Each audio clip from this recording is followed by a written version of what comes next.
Hello all my smart and young friends out there. मी मानसी सर्वांचं स्वागत करते आपल्या इंग्लिशच्या आजच्या या सेशनमध्ये. आज आपण तुमच्या सिलेबस मधला new chapter the red headed league हा वाचणार आहे. द रेड हेडेड लीग खूप मस्त स्टोरी आहे. If you like to read detective novels किंवा तुम्हाला डिटेक्टिव्ह अशा प्रकारचे सिरियल्स फिल्म्स बघणं आवडत असेल, जासूसी जे असतं, तर तुम्हाला हे नक्कीच आवडणार आहे. तर चला वाचूया द रेड हेडेड लीग. मुलांनो, तुम्ही शेरलॉक होम्सचं नाव ऐकलंय का कधी? नाही ऐकलंय? नाही ऐकलंय तर मग तुम्ही खूप काही मिस केलेलं आहे. शेरलॉक होम्स या हे एक किरदार आहे, कॅरेक्टर आहे. याचे नॉवेल्समध्ये हे जासूस आहेत. ही इज अ डिटेक्टिव्ह आणि इतक्या मस्त मस्त मिस्ट्रीज असतात जे की हे सॉल्व्ह करतात. तर हे कॅरेक्टर ऍक्च्युली कोणी डेव्हलप केलेलं आहे? सर आर्थर कॉनन डॉयल हे जे आहे हे रायटर आहेत, ज्यांनी की हा काल्पनिक एक कॅरेक्टर जो की बिलकुल लाईफ लाईक आहे, आपल्याला असं वाटतं की खरंच मध्ये असं कोणी आहे शेरलॉक होम्स. आणि जसं की तुम्ही जर बघितलं असेल आपले जेम्स बॉन्डच्या फिल्मा जर बघितल्या असतील तर त्याच्यामध्ये कशी मजा येते ना, की ते मिस्ट्री सॉल्व्ह करतो, डिशुम डिशुम आपलं मस्त म्हणजे ऍक्शन्स पण करतो. तर अशा प्रकारचं शेरलॉक होम्स ज्यावरती खूप सारे नॉवेल्स बनलेले आहेत, त्याच्याच बाबतीत ही एक छोटीशी एकशीच कहाणी आहे. तर चला वाचूया.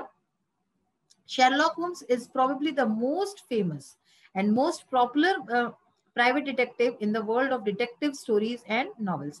तर शेरलॉक होम्स हे जे आहे सगळ्यात प्रसिद्ध आतापर्यंतचे आणि सगळ्यात जास्त पॉप्युलर की लोकांना जो आवडतो अशा प्रकारचा प्रायव्हेट डिटेक्टिव्ह जे जासूसी करणारा असतो ना, तर अशा प्रकारचा एक in the world of detective stories.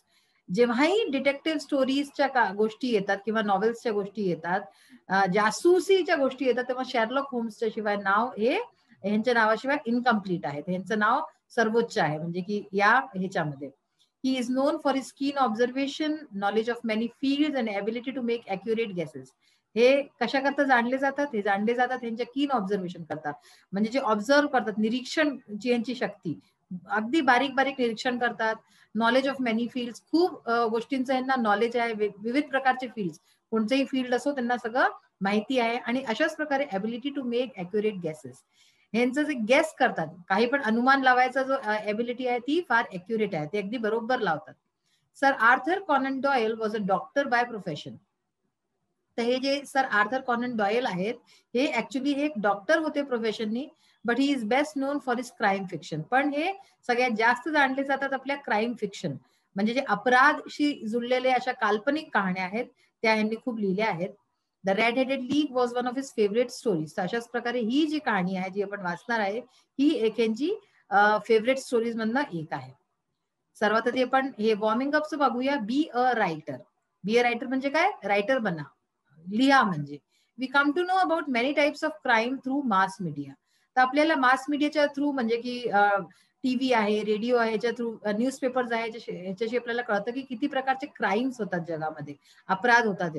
We hear read about theft, burglary, robbery, murder, kidnapping, blackmailing, है ना. तर आपण ऐकतो किंवा पाहतो अशा प्रकारच्या खबरा, जसे की चोरी आहे, लूटपाट, डकैती, खून, किडनॅप करणं, कुणाला अपहरण करणं, ब्लॅकमेल करणं.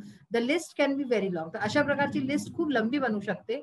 It is important to detect crime. तर हे फार महत्वपूर्ण आहे की जो क्राईम आहे, जो अपराध आहे, त्याला डिटेक्ट केला जाते, त्याला ओळखलं पाहिजे. फाइंड द क्रिमिनल, क्रिमिनलला, अपराधीला पकडलं पाहिजे. And prove that he she is guilty, आणि त्याला प्रूव्ह केलं पाहिजे, आपल्याला साबित केलं पाहिजे की तो गिल्टी आहे, त्यांनी तो अपराध केला आहे. So that justice is done. तेव्हाच जस्टिस, न्याय होऊ शकतो. People of all ages like to read about stories of crime and detection. तर प्रत्येक वयोगटाच्या लोकांना जे आहे अशा प्रकारचे क्राईमच्या स्टोरीज, अपराधच्या कहाण्या आणि डिटेक्टिव्हशी रिलेटेड कहाण्या वाचणं आवडतं. How a daring intelligent policeman or detective catches a criminal. तर कशा प्रकारे एक खूप इंटेलिजंट अशा साहसी पोलिसमॅन किंवा डिटेक्टिव्ह आहे तो अपराधींना पकडतो, हे आपल्याला नेहमीच आवडतं. Have you read such stories और seen such programs on TV. तर काय तुम्ही अशा प्रकारच्या कहाण्या किंवा प्रोग्राम्स टीव्हीवर बघता? जसं सावधान इंडिया वगैरे येतं टीव्हीवरती, त्याच्यात हेच सगळं दाखवलं जातं. Would you like to write such a story. तर काय तुम्ही अशा प्रकारची स्टोरी, कहाणी लिहिणं आवडेल तुम्हाला? Think of interesting titles for mystery story such as the case of तर अशा प्रकारचे तुम्ही पण टायटल्स सोचा की काय होऊ शकतं, the case of, the mystery of, the adventure of, त्याच्या पुढे काय लावायचं. Form groups and try to write an outline of a detective story in English as a group activity. तर ग्रुप ऍक्टिव्हिटी सारखं तुम्ही करू शकता. आपल्या मित्रमैत्रिणींबरोबर एक डिटेक्टिव्ह स्टोरी जासूसी कहाणीची आउटलाईन लिहा, इंग्लिशमध्ये लिहा बरं. Discuss and note down the characters बनवा, त्याचे काही नवीन इव्हेंट्स बनवा, and how your hero heroine who is detective solve the mystery. कहाणी बनवा आणि बघा की कशा प्रकारे तुमच्या कहाणीचा जो हिरो किंवा हिरोईन आहे ते मिस्ट्री सॉल्व्ह करतं, रहस्यचं कसं उद्घाटन करतं. अशाच प्रकारे divide the class into 2 groups. 2 ग्रुपमध्ये क्लासला डिवाइड करायचं. Each group rights the description of a crime. एका क्राईमचं डिस्क्रिप्शन लिहिलेलं प्रत्येक गट. एक्सचेंज युअर डिस्क्रिप्शन आणि मग डिस्क्रिप्शन्सला एक्सचेंज करायचं. Then prepare a set of probing questions to make enquiries about investigate the crime. आणि मग एक प्रश्न क्वेश्चनेअर बनवायचा आणि तो प्रश्न एकामेकाशी विचारायचे. तर हे सगळे काही ऍक्टिव्हिटीज आहेत जे तुम्ही करू शकता आपल्या मित्रमैत्रिणींबरोबर.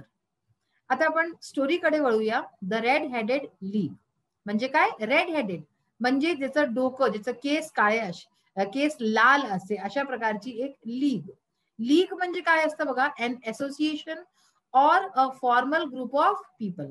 ते एक असोसिएशन असेल किंवा एक फॉर्मली जे ग्रुप बनवलं जातं लोकांचं, दॅट इज कॉल्ड लीग. जसं की तुम्ही क्रिकेट लीग वगैरे ऐकलं असेल, तर त्या क्रिकेटशी संबंधित लोक जुळलेले असतात ना. तर ह्याच्यामध्ये द रेड हेडेड लीग ह्याची गोष्ट चालली. पार्ट 1 बघा. सर्वात आधी पण हे वाचू. Like other Sherlock Holmes stories, this story too is told by his friend doctor Watson.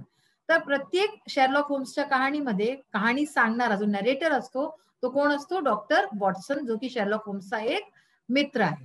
तर ही स्टोरी पण जो आहे ती डॉक्टर वॉटसनच्या तोंडातनं आपण ऐकतोय. जिथे आई येईल ते म्हणजे डॉक्टर वॉटसन स्वतः बोलतात. Part 1 mister Wilson story. तर पहिला पार्ट आज आपण वाचण्यास सुरुवात करणार आहे. मिस्टर विल्सन यांची कहाणी आहे. When I called upon my friend Mr. Sherlock Holmes, he was conversing with a visitor who was an elderly man with fiery red hair. तर जेव्हा मी आपल्या मित्राला शेरलॉक होम्सला बोलवलं, तर तेव्हा तो जो आहे एका विजिटरशी, म्हणजे कोणी आलेला होता त्यांच्याशी भेटायला, त्यांच्याशी बोलत होता. तो हु वॉज एन एल्डरली मॅन, जो की एक एल्डरली मॅन होता. एल्डरली म्हणजे काय असतं, old, past his middle age. म्हणजे जो एक मिडल एज असते, 40 एक 50 एक वय तो पार करून चुकलेला एक अशा प्रकारचा वयाचा माणूस होता. त्याच्याशी बोलत होते. With fiery red hair. Fiery म्हणजे काय असतं, लाईक फायर, ब्राईट रेड.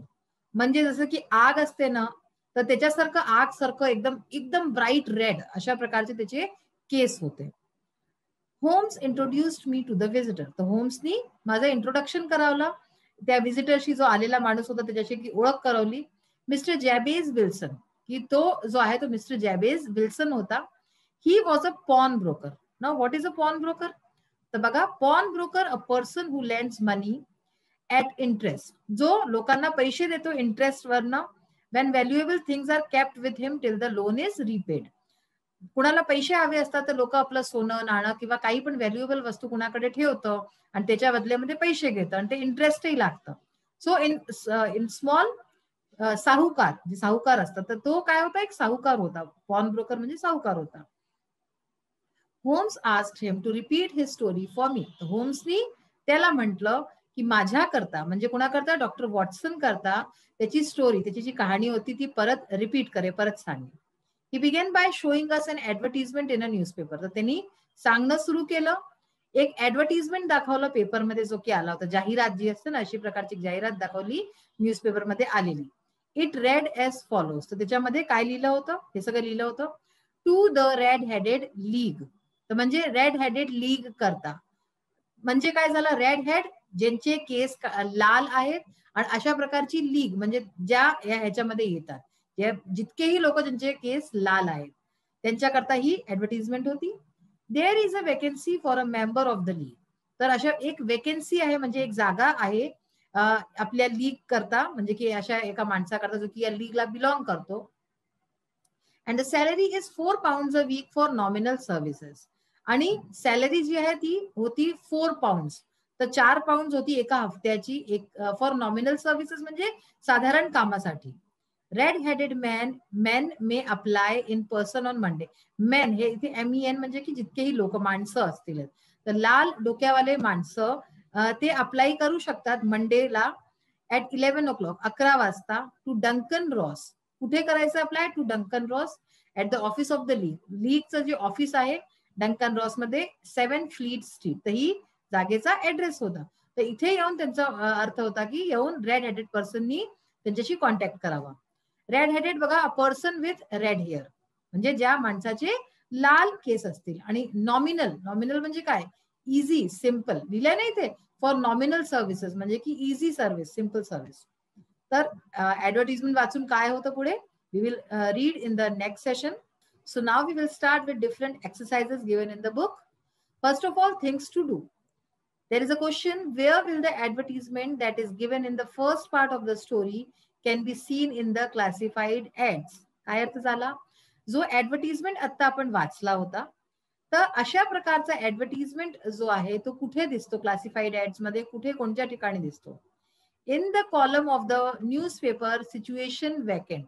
तर न्यूजपेपर मध्ये एक कॉलम असतो, क्लासिफाईड मध्ये सिच्युएशन वॅकेंट म्हणजे की जागा रिकामी आहे, तिथे आपल्याला अशा टाईपची ऍडव्हर्टिजमेंट दिसतात. What you have to do when you are told to apply in person. जर तुम्हाला असं म्हटलं जाय की अप्लाय इन पर्सन, अशा प्रकारचं काही म्हटलं जाय, तर तुम्हाला काय केलं पाहिजे? You have to go to the address. आता तुम्हाला त्या ऍड्रेसवरती, त्या पत्त्यावरती गेलं पाहिजे. गिवन इन द ऍडव्हर्टिजमेंट, जे की ऍडव्हर्टिजमेंट मध्ये दिलेलं आहे. Personally and submit your application. तर स्वतः जाऊन पर्सनली भेटायचं आणि ऍप्लिकेशन आपली जॉब बद्दल ती द्यायची असते. And attend the interview for the job. आणि याच्याच बरोबर जॉबचा जो इंटरव्ह्यू असतो, साक्षात्कार असतो, तो द्यायचा असतो. तर हे करायचं असतं तेव्हा. हाऊ वर photographs developed in those days. त्या दिवसांमध्ये, म्हणजे ज्या काळाची ही स्टोरी आहे त्या दिवसांमध्ये फोटोग्राफ्स हे कसे डेव्हलप केले जात होते, म्हणजे यांना कसं ऍक्च्युली एवढ्याच्या रोल मधनं मोठं केलं जात होतं. They develop the photographs into the underground room cellar. तर त्यावेळेस त्या काळामध्ये अंडरग्राउंड रूम म्हणजे खालती एक बेसमेंट मध्ये एक रूम राहायचा, सेलर ज्याला की म्हणायचे, तिथे फोटोग्राफ्स ला घेऊन जायचे. Which used to move total, which used to have total darkness. म्हणजे एक अशा रूम मध्ये जिथे की पूर्णतया अंधार असतो, अशा रूम मध्ये तेव्हा जे आहे जे फोटोग्राफ्स आहेत ते डेव्हलप केले जात होते. Listen and answer. तर बघा, why was Fleet Street full of red headed people. Now this part we have to read. अजून आपल्याला वाचायचं आहे, but we are doing the question answers earlier. तर फ्लीट स्ट्रीट जो आहे तो लाल केसांवाल्या व्यक्तींशी का भरलेला होता? Fleet Street was full of red-headed people because Mr. Hopkins had found the famous red-headed league to help all the redheads. तर म्हणून करता, कारण की मिस्टर हॉपकिन्स नावाचं एक अजून कॅरेक्टर येणार आहे कहाणीमध्ये, त्यांनी जो आहे रेड हेडेड लीग अशी बनवली होती, ताकी तो आणि जितकेही लाल केसांवाले व्यक्ती आहेत त्यांची हेल्प करू शके, मदत करू शके. म्हणून सगळे व्यक्ती रेड हेडेड तिथे आलेले होते.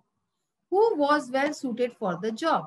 त्या जॉब करता सगळ्यात जास्त सुटेड इंसान कोण होतं? Mister Wilson was well suited for job. तर मिस्टर विल्सन हे सगळ्यात जास्त सुटेड होते त्या जॉबसाठी. Why did mister Wilson accept the job. Mister विल्सननी जॉब एक्सेप्ट का केली? जॉब का त्याच्यात त्यांनी हो म्हटलं? Mister Wilson accepted the job because 4 pounds a week was a good payment. कारण की 4 पाऊंड एका हफ्त्याचे एक खूप चांगलं म्हणजे पेमेंट होतं, बढिया पेमेंट होतं. And the work given was very light. आणि जे काम त्यांना दिलं गेलं होतं ते फार हलकं होतं, म्हणजे कामही काही जास्त नव्हतं. Would you like to do such a job? Why. काय तुम्ही अशा प्रकारचं कोणतं जॉब करणं मंजूर कराले? काय तुम्ही कराल अशी जॉब? आणि कराल तर का कराले, या किंवा नाही तर का नाही? No, I wouldn't have taken up such a job. नाही, मी अशा प्रकारची जॉब नाही करेन. Because the conditions put forward seem to be fishy. कारण की जे कंडिशन्स सांगितले गेलेत ते फार विचित्र होते. हे आपण जेव्हा स्टोरी पुढे वाचूत आपल्याला कळेलच की काय कंडिशन्स ठेवले होते.